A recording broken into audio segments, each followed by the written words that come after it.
it's crazy how it hasn't been more so. Like I went to a party a couple months ago where it was the first time that I saw gay guys playing, and they felt comfortable playing because there was a couple of guys who were okay being pegged there. And my heart just flew, like exploded. I was so happy. And it's genuinely started conversations with other people who I know are a bit more hidden about it. Welcome to Sweet Release Podcast with me, Barbie Jean.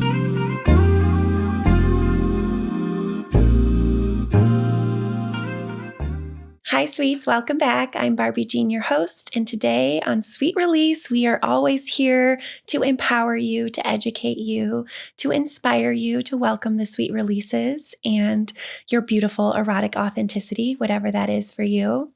And today I'm having a little fun episode with someone I've known forever, not forever, for years, Miss Vanessa. Thank you for being here. Thanks for having me. And it does feel like forever. You were at the very first play party I've ever been to. Really? Yeah. That's awesome. It's been like 8 years or something. Yeah.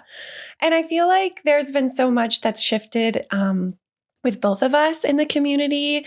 And you just recently just kind of came out to the world about your lifestyle and your vulnerability. And so I kind of want to ask you about that because we haven't caught up. But we are doing an AMA today, my sweets. So we have a lot of juicy questions that we're going to get through and we're doing them together.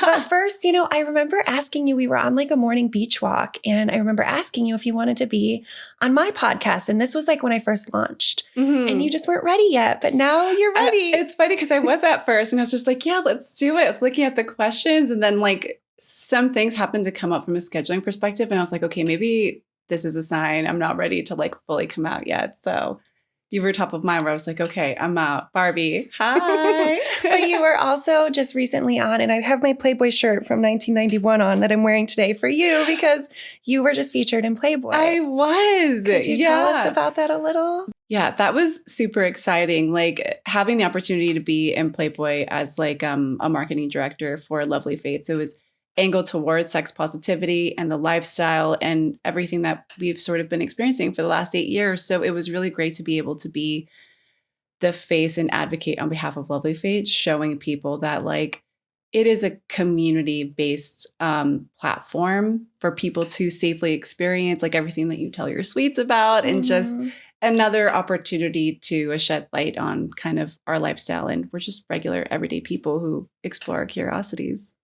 Yeah, it's so nice to see it more and more mainstream. And I know there's more like movies coming out and just people are just kind of welcoming their, like I call it, their unique erotic authenticities. And everyone's so different. And I think it's just a way to discover new things about yourself. And it's so cool to see that article and your sexiness on it and all of it. So I'm just happy for you. Thank you. Yeah, it was a big flex. I put some teasers out earlier where I was like, oh, working with Playboy. And I feel like people thought it was going to be like full-blown lingerie, bunny type situation. And so it was kind of a major flex where I was like, no, I'm going to wear my boss bitch blazer. Yeah, the blazer. Yeah, because I'm just like, oh no, she was cool enough to be in Playboy and not have to be naked. So fun little flex. I love it.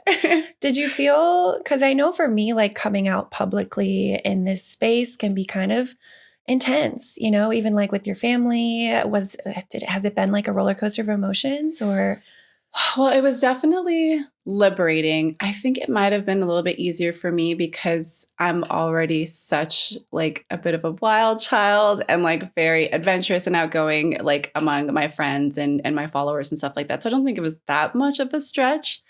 I don't have a ton of family on social media. So it's like, I'm sure we'll cross that bridge when it comes to it. But it's great to be just authentically me and out. And I've actually had a lot of people have so much support not who I didn't expect, but people who had come out of the woodworks, but they're like, oh, me and my partner like have been trying to break into this or explore it. And so it's like, I love being a resource for people who are curious about that to hit that. And I feel like you probably get that a lot too. Yeah, I can relate to that. Yeah. I think it definitely like before I was like super public on everything, people were already coming to me as a resource. And then once I was like, oh yeah, this is what I do. This is what I love to share and empower people. Then it was just, I'm more of that resource for people, which makes you even more empowered and liberated, like you said. And so it's lovely. I'm proud of you. It's really cool. Thank really you. cool. Proud of us. We're out there getting the good word out. And yeah, I mean, even it being in Playboy is amazing because I feel like it's becoming so much more common, like less taboo. People are talking about it. The movies, I feel like the movies aren't quite getting it right yet, but at least it's out there. It's starting to prompt conversation. And I love it because when you talk to either lifestyle or non-lifestyle people about it, it's like you kind of gauge like where their education level is. And then they come to resources like this where they're just like, oh, okay, here's the thoughts behind that. Or here's how I feel as someone in lifestyle where they could have been a little bit different. Because like, what is it? Good Girl? People have like such polarizing reactions. I haven't seen it yet, but I've been seeing the reactions. We'll talk about it after. Yeah. Watch it and then let's chat. Yeah. I've been seeing how it's, not a good take on the power dynamic, or maybe some people love it in some ways. Yeah. We'll see. Okay. Let's dive into some questions. I have some like little personal ones that you sweets are going to love. I know you always do. And then we're going to get to some pleasures, some kinky ones, and just, educating you along the way. So thanks for being here for this episode. Yeah. So the first question I have, thank you for asking all these juicy questions always. I love you guys so much. What is the naughtiest thing you've ever done? Do you want to start? Do you have a naughty story that you're comfortable sharing? God, I have so many. Do you want to start? And I'll like brainstorm. I'll start. So I was thinking about this. I have so many naughty stories, but the one naughty one that I was thinking of that I don't think I've ever even shared on here at all was one time, she's actually a mutual friend of ours. She was surprising her boyfriend with kind of an orgy, but it wasn't just a fun orgy. It was 5 women and him. And she also hired a photographer to video the whole thing. Ooh. So it was not just this element of we were all coming in. Well, we all came in one by one. So he kept getting like a woman added. And so he was blindfolded the whole time. And it was just such a treat for him, obviously. He had no idea what was happening. I was going to say, did he know that it was happening? No. And he was blindfolded, so he didn't know who was involved. So she was like, oh, I hired us a photographer to take some like pictures of us, like professional pictures. So he shows up, they do this professional photo shoot. And then I think she was like, I think he's going to stick around and we might do a little like sensual photo shoot too, if you're comfortable. And he was like, yeah, fuck yeah, babe. And then she blindfolds him, puts him on the bed, ties him up. And then we have like our cues, like one goes in at this time, one goes in at this time. Oh my God. And I was the last one, which made me, I don't know, I liked being the last one. And then we just started teasing him and playing with him. And it just was like such a fun night because it also was naughty because the camera guy was shooting us the whole time. Oh, hot. So yeah, some of those are on my FetLife. To you guys that have my Fansly, you have access to that. Lucky you. Immediately, From 8 years ago. Subscribe. Was it that long ago? Yeah, it was like 7 or 8 years ago. Yeah. Wow. So that was one of my first, maybe seven. Yeah, that was one of my first like just fun, playful group experiences. Mm-hmm. Yeah. And you felt comfortable being on camera, or did you have masks as well? Or no, we were like, this is for us. Freedom. Yeah. But best bang birthday flashback ever. Yeah, lucky him. Yeah. Do you have a naughty story you want to share? Mine is quite recently, actually.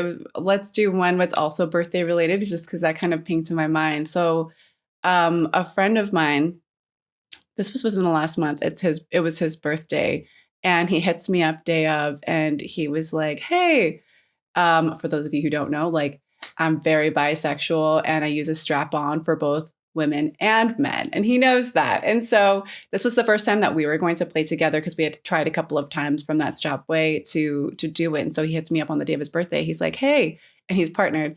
We're thinking of doing something for my birthday if you want to peg me. And I was like, fuck yes. Like, are you kidding me? Fuck yes. And he's like, okay, we'll have somebody else sort of come as well. And it was one of my favorite humans. She's a trans woman, and I never played with a trans woman before. So it was 4 of us. And so I love kind of doing this like Tetris, like assembling sort of thing. So I'm on the bottom, and he's on top of me. I'm pegging him, and he's hard. So his partner is fucking him. And I was like, wait, we can totally add one more because she has her strap on. And so we add one more on top. And so I've just got this human centipede on top of me. Amazing. I was like, heaven. I have a kink for like doing new things, having first times, popping other people's cherries. And so that was just all in all having happened and all done like within 24 hours. I was like, absolute heaven. That's such a good one. Yeah. Oh my God. Thanks for sharing. I'm jealous of you. That sounds so fun. Yeah. I do have a strap-on question in here, but we're going to get to that a little later. So stay tuned. The next question I have is a weird, funny thing you've done with someone in bed. I do stuff like that all the time. Yeah. So, and I know some people hate it and some people love it. I feel like a majority of us love it, but like me and a lot of my lifestyle friends, we like to have fun. We're playful. Like we'll do jokes. One of my love languages is like trolling each other. So we'll like meow like inappropriately or randomly at like the middle of orgasms or make dolphin sounds or just do like really weird. And it's funny because you know that trend where people are like, hiya.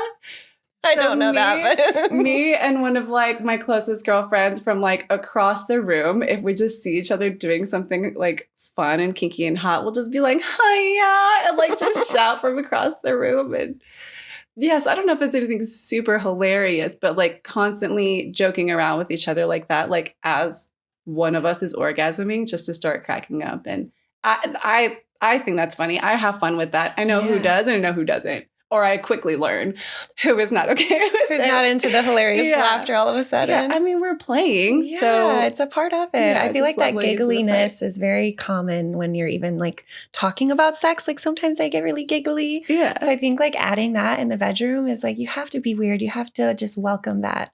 Yeah. I love that. Okay, let's move to the next one. No pun intended here, but was your oral fetish an acquired taste or something you always had? And this was directed towards me. Mm-hmm. And I've never actually talked about having an oral fetish. I always talk about having this oral fixation. And so just like loving things in my mouth. So I will have to correct this listener. I don't think it's a fetish for me. It's not something that I need. A fetish is more something that you need to climax and something that you really, that's something that's like something you always think about when you're getting to your peak. So for me, it's definitely something that I think if I had to psychoanalyze it, maybe I have had it from a young age, but I think a lot of us as kids, loved the ring pops. Like that was one of my favorite candies. And like, I think there's things from younger ages where I'm like, yeah, it was fun to like give head and it was fun to always like make out and do that. But I think the older I've gotten, the more I'm like, oh, it's more fun to play with other things in my mouth. I recently got a pacifier and I need to welcome ball gags back. I used to play with those a lot, but like just, I don't know, there's something about even like nibbling yourself or nibbling my man. Like I like to like have my mouth always involved. Oh, well, it's a really pretty mouth. So occupy it for sure. Thank you. Yeah. Do you have anything that you feel like you started at a young age for you? Oh, in terms of just like a kink, or this person was talking about the fetish, that like something that you always feel like you've always had? I think roleplay. Oh, roleplay nice. in my head, like even like playing with myself, even before having sex with people. And even to this day, like I will play scenarios in my head with that person, and so like, and that goes in tandem with like dirty talk. So it's like if we're playing, and I'll start doing dirty talk, it's like you kind of gauge like people's interest or how well they can be involved or if they feel comfortable or not. And so I've started asking people ahead of time. But and if they're not, it's fine. But it's like I have it happening in my head. So it's like if we're playing, I am involved, but you are a character in my head in the scene that I'm playing. And that's been forever. And it's actually incredibly difficult to find people who are comfortable with long-term role play in a play setting. Like I feel like they can do it for like a minute or two and then they're just like get nervous, and even if they want to, they're like, I just don't know what to say. And I like don't know how to carry on, or they get nervous and they get in their head. And I'm like, don't worry about it. Practice, practice makes perfect. If you keep doing it, maybe you can find the person that can stick with you. Yeah, exactly. Or if they practice ahead of time, like sort of like the one dedicated MMF threesome that I had, it was with like a very good friend of mine, mutual of ours, where it's not his strong suit, but he knows it's a kink of mine. And so he like rehearsed lines on being a firefighter. Oh, yes. So he like showed up at the door with the clipboard and like it warmed my heart because I know he like rehearsed and practiced for me. Yeah, that intentional effort. Yeah. Yeah. Warms my heart, warms my pussy, all the things. Love that. Okay. Next question. When was the last time you had a non-penetrative orgasm? And what was it like? Last night, fabulous. Nice. Yeah, I was going to say like solo. Yeah, mine was like a couple days ago, vibrator. Yeah. Vibrator time. Mm-hmm. But partnered, like my partner went down on me. That's non-penetrative. That wasn't long ago. What was yours? Was it with a toy? It was with a toy. And so it's so interesting because I feel like I do have a strong sexual energy, but it's more heightened when I'm around people. And so when I'm by myself, I find myself just very mentally preoccupied with work and busy. And then it takes me a minute to decompress. And then I just sleep, rinse, repeat, Mm-hmm. And so I've been so busy lately that I've told myself, I'm like, no, you need to like take care of yourself at least once a week. I know that sounds ridiculous and not a lot, but I was like, you know what? I had a very busy weekend. I've got a big week ahead of me. So let's just take some time to yourself tonight. Yeah, have a sweet release. It was a very sweet release. Yay. Okay. Do you find there's a difference between like making love versus fucking? This person asked like how to make love versus fuck. Yes. Yeah. I do think that there is. For me, it's energetic, I would say, because like I know people, for them, it's just fucking, but they're more sensual. And for me, that's something that I used to think was more lovemaking, was if it was sensual, it would be lovemaking. If it was rough, it was like fucking. But I feel like there's a balance of both. But for me, I tend to be a bit more aggressive physically. So when I had it sort of recently where I had somebody who I was sort of feeling a lot more emotionally involved in, where it was aggressive, but it felt different. It felt like deeply connected. I tend to not do eye contact a lot during play situations if it's not someone I'm particularly invested in, but like I kept finding myself catching their eye, and there's like a different energy, I think, that's accompanied by that. So I think that's an easy way to tell too sometimes when you're in a deeply connective experience versus like just a fuck is eye contact. Yeah. Like I think that's like, okay, this is more sensual. This is more powerful. Like you're really like in being more intentional with this like divine energy. And so I think that's like an easy thing that I know like I tap into more when I'm more like making love is like is eye contact. But yeah, I think like there is a little bit of more, you're right though, because I was just going to say there is a little bit of more of aggression sometimes when you're fucking, but sometimes you can have a very passionate, aggressive make love scenario too. So I think, it's all about the energy. Yeah. And what you're bringing to the table and how you're touching that partner and what you're thinking about in your head too. Like if you're very present and breathing, then I think it can be very like you're making love. But if you're kind of just there to like do the deed and you feel very disconnected, like it's kind of easy to tell, I think. When you would go to parties, how were you with eye contact? Like, did it depend? Was it always you like? Because I'm like running that survey right now because I'm like, is it just me? Like, I just don't. When people will physically be like, look at me, and I'll be like, okay, fine, like reluctantly, but I'm just like, I don't want to. I think it depend. It would depend. I think there were some parties where I was very like, just kind of like a little bit more disconnected and just there to like have fun and play and bop around. But then there was some where I would like latch on to someone or I would like have a moment with someone and I'd be like, okay, like you're like the person I'm going to be with all night kind of thing. And in that moment, it was definitely like, more passionate. So I think, again, it depended on my mood in a way. Yeah. I guess that makes sense. Do you tend to go into the parties with that sort of intention, or is it just like when you feel it, you'll go? I think back then I didn't really know. Like I was just kind of like doing it because it felt good and I felt empowered. And I think like it took me several years to really figure out like what felt good about the experiences and what didn't. And I think now going to parties, it's very different because I feel I'm partnered.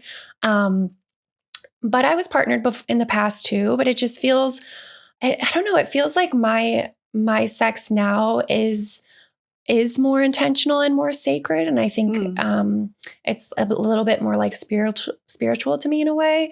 And so I think like a lot of times when my partner and I will have group scenarios, it's in like the comfort of our home and it's more private. And I think the times where we've tried to bring that into the party space, it's just never energetically felt good. Yeah. And I think we just haven't been to a lot in the last few years. I think that's just like finding the right one, you know? Yeah. And it's definitely evolved and grown since some of the ones that I've seen you at, right? Oh, Where it's yeah. like, I'm even learning like the smaller parties, like 30, I'm saying small, like 30 people is what I'd consider small party versus like a lot of the ones that I'm going to now are like 100+ people. And I get super excited for that. And I love engaging and meeting the people because I feel like that fulfills that part of the kink. But with regard to like intentionality from my end, like I think because I'm not interested in a deeper relationship right now. So it kind of prevents like potential, like in your original question, love making versus fucking, where it's like, I'd love for there to be a hybrid because I'm more demisexual and sapiosexual, where it's like I have to have some kind of connection and enjoyment with that person. It can't just be like, you hot, let's go play. Mm-hmm. Like it'd be very rare that kind of a Mm-hmm. circumstance. And so I feel like there's a hybrid in the middle there where it doesn't have to be lovemaking, but you know them well enough to have a playful experience. Yeah. I love that. And I've always found that so interesting because you do love going to parties and stuff. Yeah. But you're very like, you need to have that connection, which is cool because it is a great place to meet. And it is true. There's so many places now where it is like a great foreplay activity too. Like you don't always have to get naked there. But we'll get into that a little bit more too. I do have another question about play parties specifically, but let's get to the next one. So when should girls start to get used to adult toys and how should they be introduced? What do you think? I think whenever they're curious. Yeah. And I guess the challenge here comes with parenting, right? It's like if you know the general age range when women tend to start being a little bit curious, right? And that can vary. It's like, how are you having that conversation with your daughter? You know what I mean? Are you making it open? Are you allowing her to have those like conversations or questions? Or if she starts feeling some kind of way, like, are you offering, like, would you offer your daughter toys and like when she asks, or would you prime the conversation with like, oh, your body's going to have these kinds of experiences at some point? Yeah, I've been thinking about this a lot because my partner and I have been talking about kids and how we want to make babies in a couple of years. And so it's hard not to think about like these types of things randomly. They come to my mind. And I think it's true. Like if you as a parent don't tell your kids about their bodies, then they're just going to learn from their friends or their friends' parents or online. And like, I just think it's better to come from you. And I think, I just think like I sometimes wish I knew more back then to better prepare me for even high school and college. And I think just, I definitely will be telling my daughter and my son or with whoever they are about sex and about pleasure and how to please yourself. And I think like, I'm not going to be getting them like a hot Hitachi wand off the rip, but I'm going to be like, yo, this is like a tool that you can use and try it out. Or, you know, when the time feels right. I think it's all about like how they're feeling about it too. And definitely, like you said, be curious. Yeah. And just kind of like, you know, ask them like, okay, well, what is it that you're feeling? Or have you thought about this? Or, you know, however it comes up, they might even come to you and be like, yo, what's going on? So I think it's just like, we do have to have those tough conversations. And a lot of parents didn't in our generation. Yeah. And I think more so now people are definitely like talking to their kids when it feels right. When you know, you know. I hope so. I hope so too. You know. Yeah. You arm them. All of us do better when we're armed with the information. And I feel like if you bring it in a loving environment from someone who they trust, like your parent, then I think that gives them a lot more confidence to go about it. Where if they hear alternative or different information, they're just like, okay, there's an additional variable to my base versus so much external information where they're just like, I don't know which one to pick and choose. Totally. And if you even like build that vulnerability off the rip too, where you're coming to them being vulnerable and opening up about, you know, your body and just sharing and educating them, I think that makes it a safe space for them to come to you if there ever is an issue. Yeah. And I always loved that my mom did do that. She was very open about talking about sex. And really? So, yeah. And I think, you know, when I talked to her about it recently, she was like, I must have been drunk that day. And I was like, Mom, that was like such a core memory for me when you opened up about that. And I was like, she was like, dang, I don't remember that. But then I always came to her. My sister and I both did. We always came to her and when even, when I got in a fight with my boyfriend, like I would call her. And so it just felt like she was always there, which was nice. And I think that helps in their formative years when you're like talking to them and being, opening that dialogue. Yeah. So. Well, that's a great piece of information that I didn't know about you. I feel like that probably explains, because I remember your demeanor is so calm at parties when others can be so nervous or over, like you're just so level-headed, like you being you. And I always recognize that in like the few parties that we experienced together. And that makes a lot of sense. Like you're confident in yourself, even though you're exploring, you're always learning, but it's like it felt like you understood yourself really well. And it's great that you had a positive role model for that growing up. Yeah. Most of the rest of us didn't. Yeah, very true. I am blessed. I am grateful for that.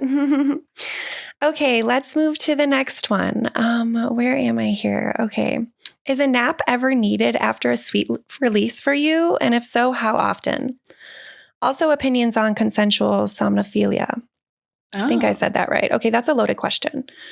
Well, for me, no, I don't often need a nap. I do. You do? Okay. I do. It's actually so funny because I have a bit of like, I have a very masculine alpha energy and I'm like lean a lot more into that. And so people joke around where they're like, oh, it's because you're basically a dude. When I orgasm, I'm like, I need a nap. Versus like studies say that like women typically are energized and this and that. Yeah, and I'm like, no, I'm not the case for me. I'm like, let's save that for the end. Like, because I'm going to take a nap. That's awesome. You got the higher testosterone or whatever it is. Amazing. I do sometimes need a nap after a big sex party, I remember. But those are often like nighttime. So I think it's just like, oh, it's time for bed. But okay, so the next question is basically this kink or fetish where you're consensually having sex with someone while they're sleeping. And I mean, I think like you do you. If that's something you're into, just make sure that you have like had full conversations about it, that you know what you're getting into. And yeah, it's a form of role play. I think as long as you're being safe and, never crossing that boundary, I think you definitely have to discuss boundaries ahead of time. But that's not something I've ever been interested in. I think that's kind of hot. You like it? You're a role player. Yeah, maybe it is. I don't even know if it's necessarily role play so much as like, but I'm super consent specific. But like, I talk about so much of my protocols with like the people I play with anyway. So I just feel pretty confident that they'll understand that. But for me, like I am not a morning sex person because I think if I'm already awake for a certain period of time, my brain is going straight into everything I need to do that day. I do not feel sexy. But there have been a few times where it's like I've been woken up by my partner or whoever I'm with, like with sex. And I'm like, oh, that's hot. Because my brain is still like can just focus in on that. And one of our mutual friends, actually two of our mutual friends have that kink where they're just like, I want to be asleep and just like not know who wakes me up. Obviously, like the pre-agreed upon people, but where they get woken up by sex. So the waking up part is like the fun part. Yeah. I think there's also a level of the kink where you're like literally like sleeping the whole time. But how would that even happen? I don't know. I don't think that's possible. And there's a difference between like sleeping and unconscious. You know what I mean? There's a different boundary line there. If they're unconscious, let's not do that. Yeah. Yeah. No, you're right. It can be very fun when you're like getting woken up with that pleasure. Yeah. Okay, next.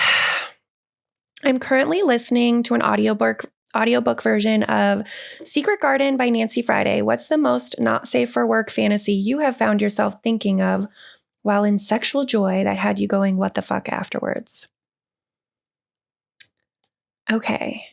I sometimes would think about like vampire shit when I was like super into vampires. Ooh, okay. So I can imagine, I mean, that's the first thing that comes to my mind is like me like thinking of a vampire changing me into a vampire or like sucking my blood or I don't know, some weird like fantasy shit. That maybe made me be like, what the fuck am I doing? But also like makes sense. Yeah. Like I was really into Vampire Diaries and vampire books for a while. A lot of people. Very, very like smut book, sexy kind of vibe. I mean, I feel like I think about stuff like that all the time. So it's so hard to narrow it down. But something afterwards where I'm like, what the fuck? I mean, I don't know, maybe like kidnapping scenarios, like type things. But you have a creative mind. That's what you love. Why I'm just so like, I don't even know what would be considered like NSFW. All of it would be really. Yeah. I love it. Power dynamics is a big thing. Yeah. Where it's just like, traditional, like, oh, someone getting like caught, like hidden, or like, oh, we're not supposed to be here, like of like in the middle of a office meeting or something like that, or, giving a blowjob while they're in a meeting in a Zoom and they have to focus, or like just those kinds of things where it's like, oh, you're going to get almost in trouble with like bridging that gap between personal and professional. Like that's a big one for me where I think about it often.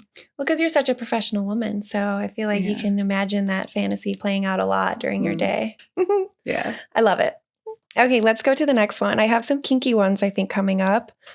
We already have some. I was like, those were pretty kinky. I was like, all right, here we go. Okay, during sex or during bondage, what is a safe way of doing breath play, like ball gags?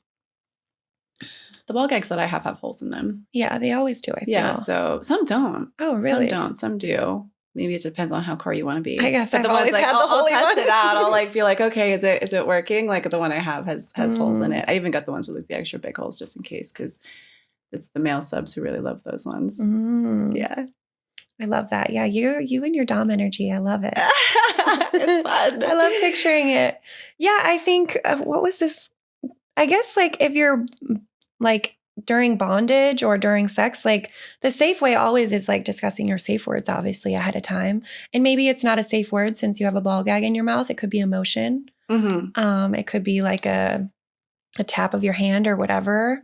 Yeah. And I would say I think the safety component is twofold, right? The breath play and the ball gag is one thing that but I think the bondage is separate. Like if you're talking about like, I don't know, regular chair bondage is one thing. But if you're talking like shibari, you know what I mean? That's a whole separate situation where they always have those, what do they call those knives? So like sheaths to cut it. Like if there's ever like a code red or whatever, like just immediate boom, like the rope is off. So I think they'd have to, if it is bondage and rope, make sure that you're working with someone who is very experienced first in rope alone before introducing the breath play component, right? There's two different layers of safety that you'd really need to make sure that whoever you're playing with is aware of like what to do in case of emergency.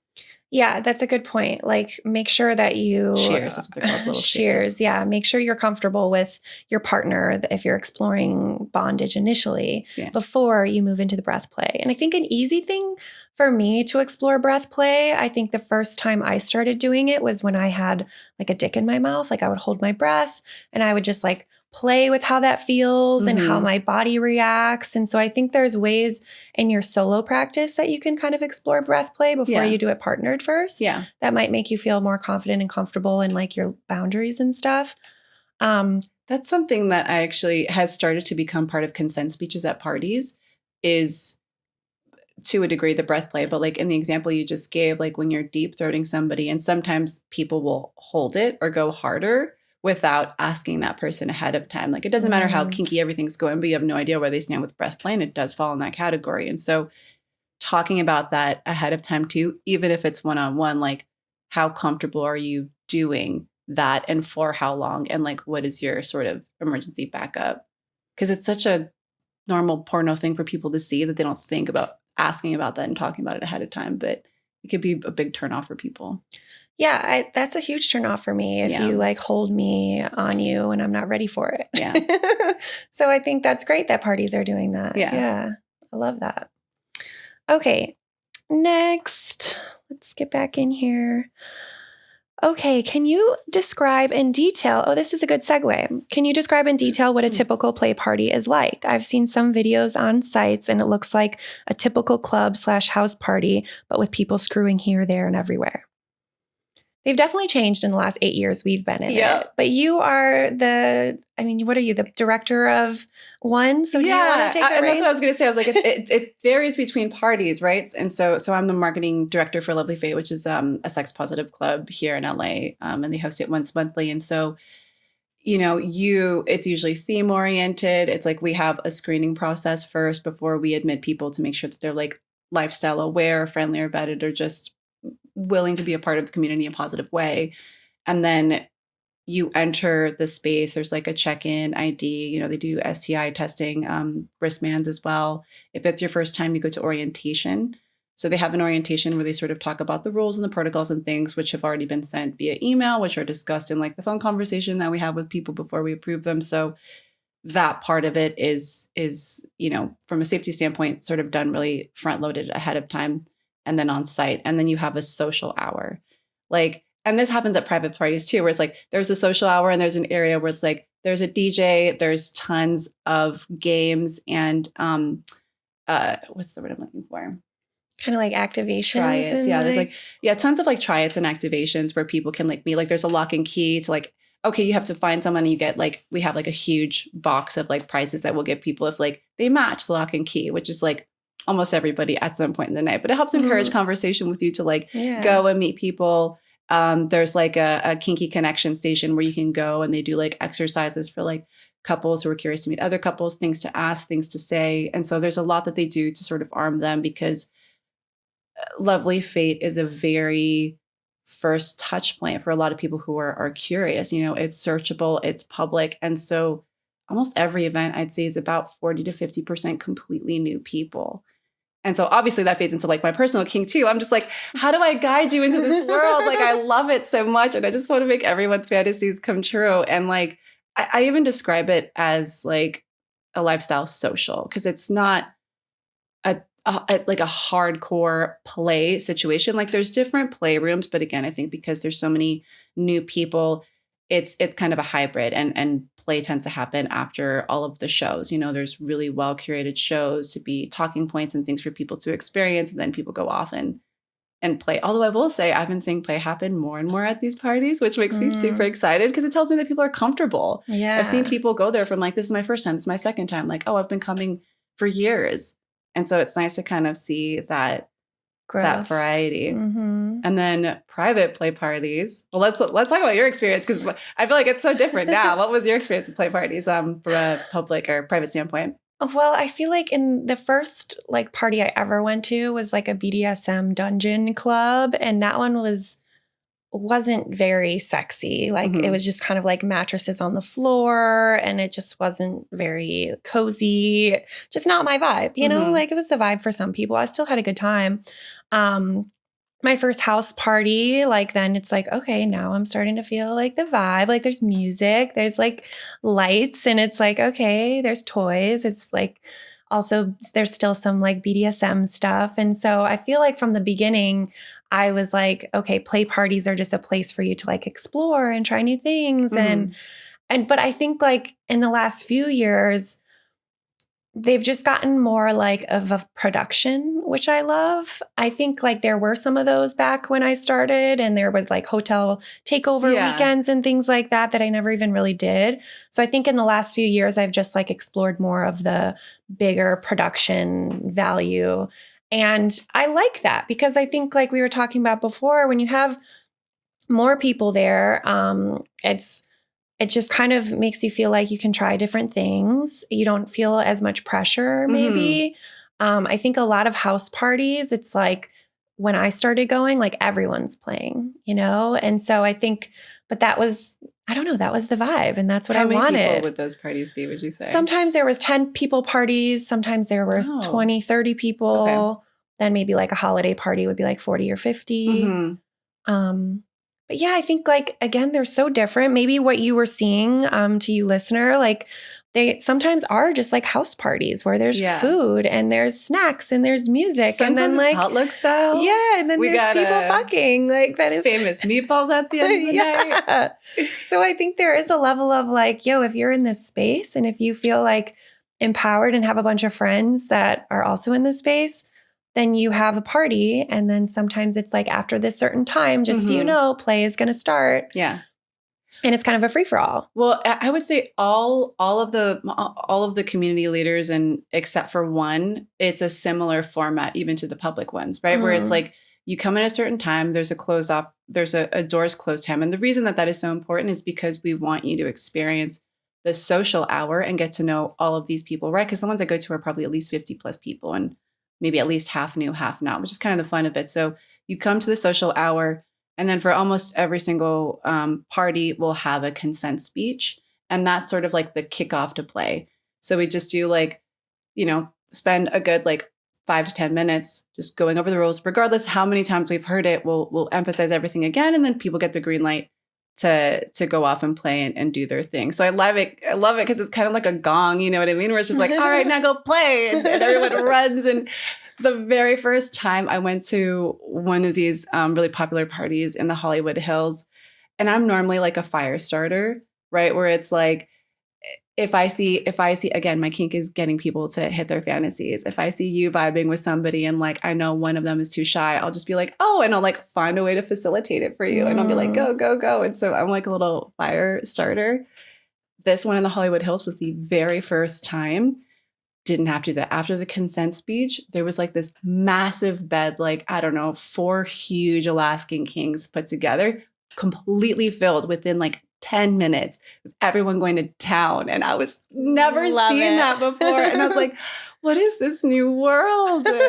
Oh, I love it. I love it. And you're all a part of it. It feels good, I'm sure. Yeah. I think there's different levels of parties, but I do think like Lovely Fate is a great one to like start at. Great one. And I think a lot of those more kind of corporate-y, I guess, vibes are really good ones to start at. Yeah. And I think the consent speech is something that I never heard 8 years ago. And now it's something that I always hear, which I think is really important because I did have a lot of situations at some parties where, my boundaries were crossed. And so I think like that's really awesome that we're now becoming, you know. Because you don't know what you don't know. You know what I mean? And it's really, I can imagine it's very stressful for your first touch point. Like I imagine a core of this for people is like wanting to explore their curiosities in a safe space or meet like-minded people. And it's hard to do that when you're at a play party. There can be a lot of pressure. And so there's another brand that I do marketing with called Kinky Comedy. And so a friend of mine who was also one of the very first people I met in lifestyle, Mo. And so he's created this kinky comedy show, you know, that started in his backyard. And he just had that desire to like his trade and love of doing comedy and his love of lifestyle and merging that together. And so I helped bring that to a bigger venue at Spotlight in Hollywood. And I'm helping position it as like a social for lifestyle people. So that is the core demographic. So instead of meeting people just like boom, right at a play party and just going full blast, it's like a munch. It's kind of like a modern day munch, which is like what we used to call them, where it's like a meet and greet and talk to people, but you're adding an element of like the fun, you know, laughing. For me, it's an aphrodisiac. Like, I think if you can make me laugh, I'm like, you can turn me on.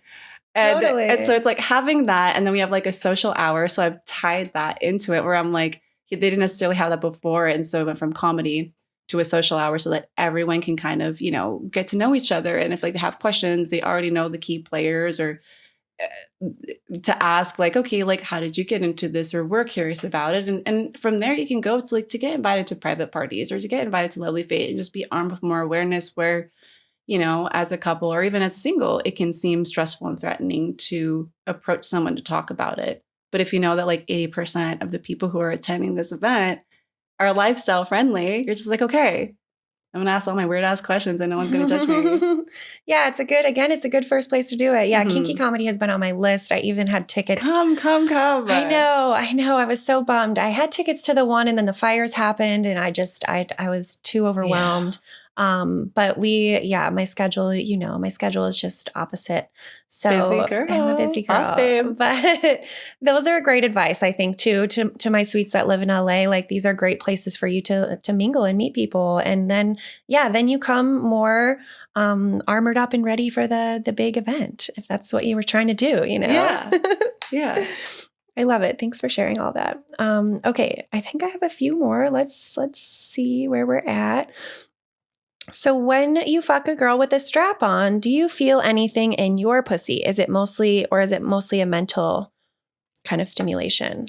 Predominantly mental. And I've done double-sided strap-ons, and I've tried a variety. It's quite distracting, but I'm pretty high on the energetic scale for, I don't know if you're familiar with the erotic blueprint. It's kind of like your love languages, but from like a sexual standpoint. Mm-hmm. And so I rank really high in kinky, obviously, but the energetic side of it. So it's like, I genuinely feel a deep wave of being turned on when I'm strapping people.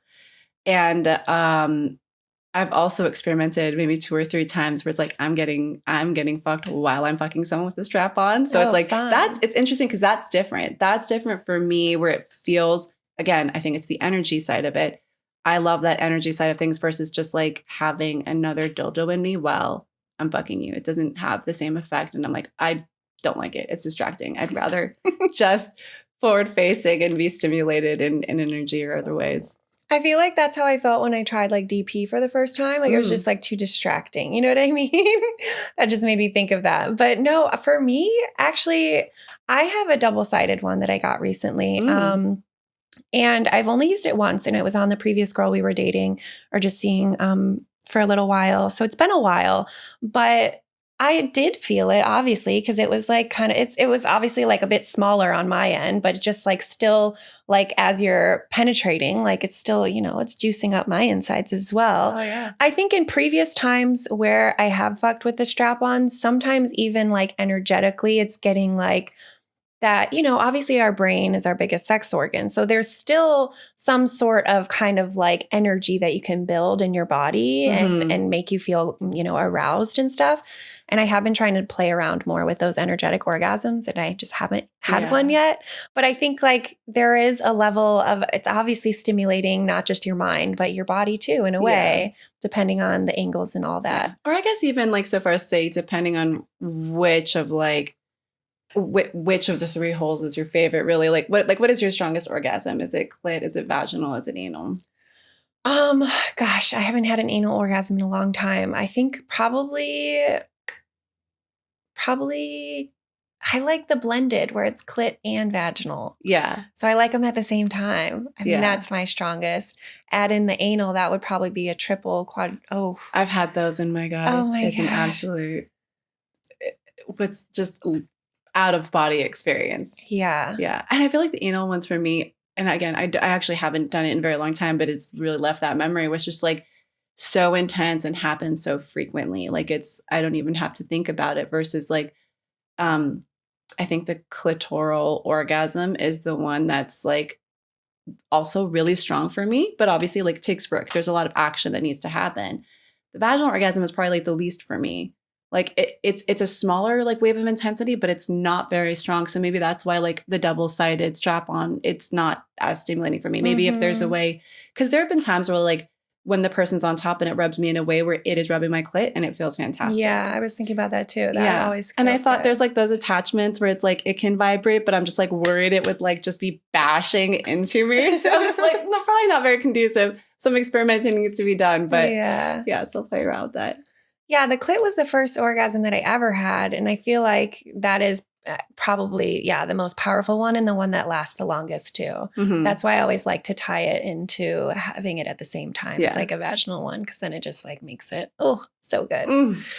We're so blessed, aren't we? We really are. I'm just like, to be able to do this, non-judgment, feeling free yourself, being able to talk about your kinks or do your kinks in a way where it's like the community is non-judgmental. We'll try to make it work. We all help each other out. And like, these people are hot. So many of these people are so hot. They are good people, good-hearted, really compassionate, considerate, caring, and kinky, and like successful. So I'm just like, it's so incredible, like knowing these are just everyday people. And I feel like there's probably so much more in the world that we don't know about because it's just not it's still taboo-ish. I think there's been a shift. You know what I mean? Like even being Playboy, writing about it and seeing these movies, like I really hope that trend continues. And I'm so excited to see where like kink falls in like 20 years from now. Like how much more public can people talk about it? Yeah, I think it is shifting, and I think it's only going to continue to shift. And it's cool to be a part of it, both of you and me, you know, almost a decade ago, and now how much it's changed and how much it's going to continue to change. And yeah, it is a beautiful thing. You're one of the OGs, Barbie. You're one of the OGs. I love that you're still like, and you've gone in different kinds of waves where you've like been in parties, you're in a relationship, you've played with it together, you've done intimate ones. So I love that you can do different kinds of journeys. Like there is no one size fits all. And we don't have to go balls to the wall right off the bat.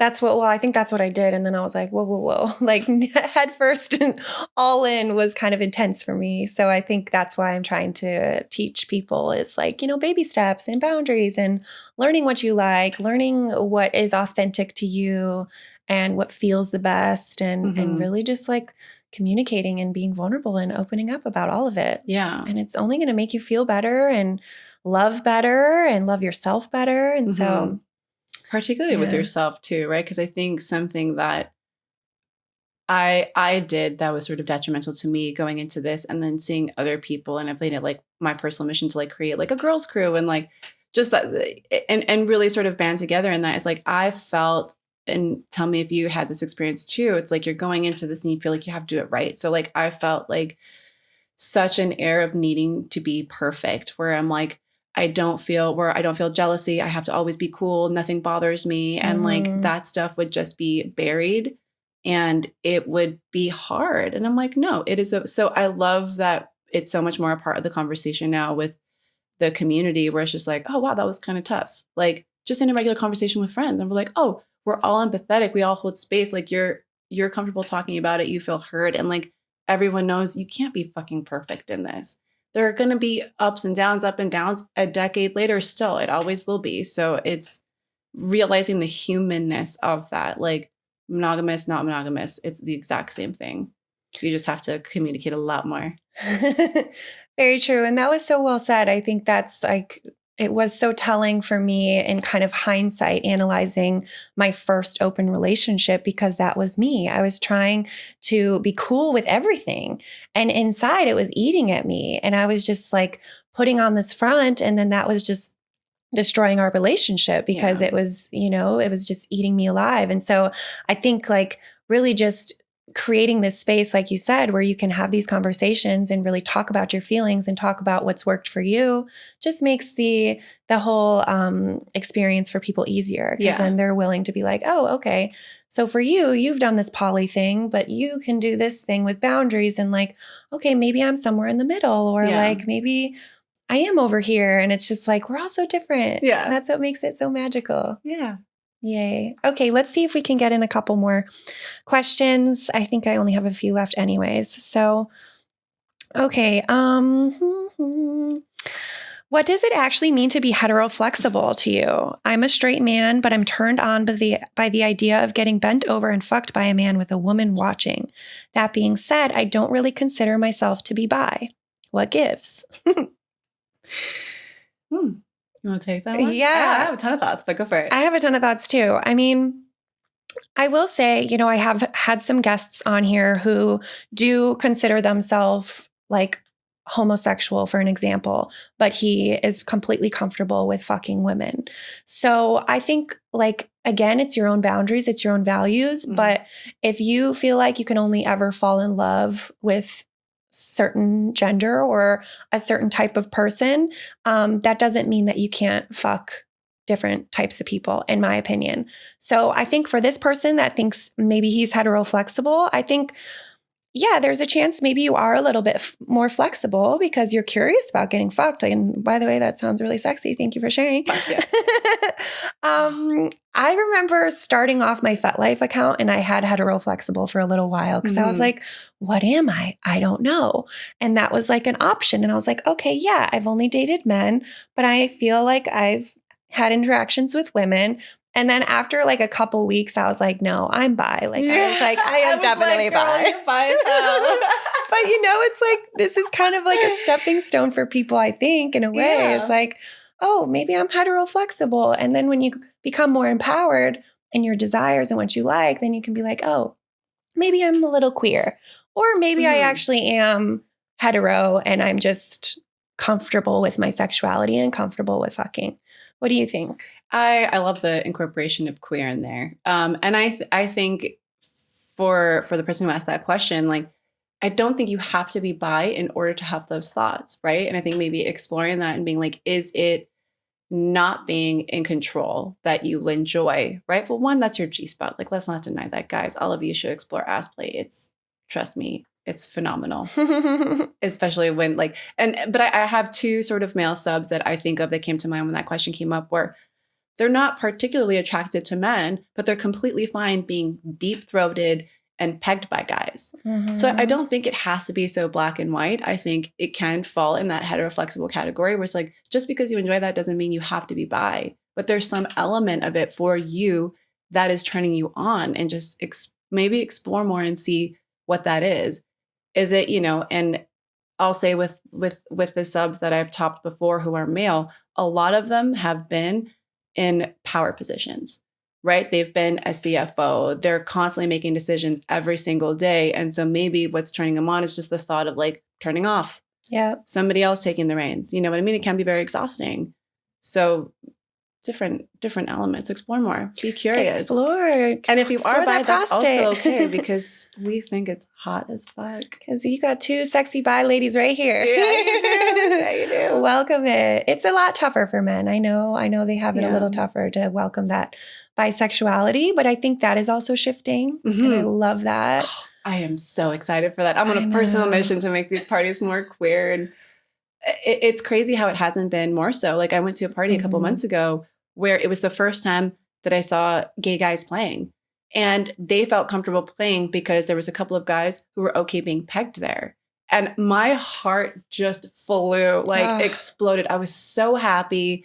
And it's genuinely started conversations with other people who I know are a bit more hidden about it behind the scenes, where like guys will like to get pegged, where they're just like, I think I'd be open to doing that now. And so I love that, just like fully branching out and making it more fluid. One of my first few guests too, back when I launched, he was super into ass play. And I remember when he told a story about doing it at a party. Yeah. And it was like he opened, like you said, he opened so many people's eyes to like embracing that side of them. Yeah. And so it's like having these conversations helps. It really does. And then in the real world, like opening up and being vulnerable helps other people too. So if you thank you to all of you for doing it. Yeah. Well, I think let's stop there, but I do like to ask my my guests that last time they had that sweet release. I guess you did say you had one last night. Yeah, last night. Yeah. Was there one today at all, or no? That was. I wish I had time. It'd be nice. And like, my sweet release will be in the next 20 seconds. Oh, dreams! Yes, that would be nice. But last night, are you a nighttime pleasure? Yeah, I feel like I have more of a seductive, sexy energy at nighttime. It's just more of a turn off. Very rare where like in the morning I'm like, ooh, let's go. Yeah, there was a time in the beginning of my partner and our relationship where we did have a lot of like morning and daytime sex. And now it's mostly just like day sex, like before I have to go to my night job, or like we'll like schedule it out. We are definitely daytime people. We just kind of turn into cuddle people at nighttime, like with the animals and everything. But the morning thing, it's interesting how that shifts. I feel like in the beginning of relationships, sometimes you're just so hot and heavy, you're doing it all the time. And I feel like now you have to like schedule it out. At least for us. But I think, you just have to figure out what works for you and keep doing I'm single and I still have to schedule it out. You know what I mean? Like, true. You have to bake it in and set a mindset and just intentionality. You know what I mean? You're just like, okay, I've got like 2 hours before this date, like decompress, get the vibes up and go. Like, I don't think there's anything wrong with scheduling at all.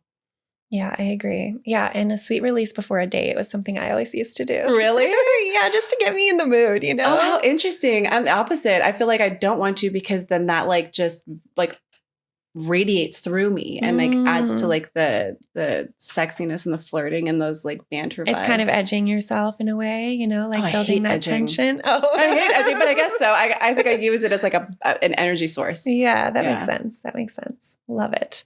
Well, do you want to tell my sweets where they can find you and kind of what you got going on? Anything? Yeah. So you can find me online at The Frisky Flirt on Instagram. That's where I share sort of my journey and my experiences in lifestyle and help build curiosity into confidence for those of you who want to know. And my personal account is just Vanessa Duffy if you want to see me be a wildling, going out to music festivals, riding my motorcycle Yoshi, and just traveling and all of that stuff. Yay. Yeah. Thank you so much for being here and for just going through these questions with me. My sweets love the AMAs, so I'm happy that you got to be a part for this one. You got some good AMAs on there. I love it. Your listeners are like, all right, we know, balls to the wall, let's go. Whatever. And don't forget, if you want to ask, I'll link that link below. And thank you so much for being here, sweets. Don't forget to be sweet, be here, and as always, be you, and welcome those sweet releases. Thanks again, Vanessa. Appreciate you. Love you.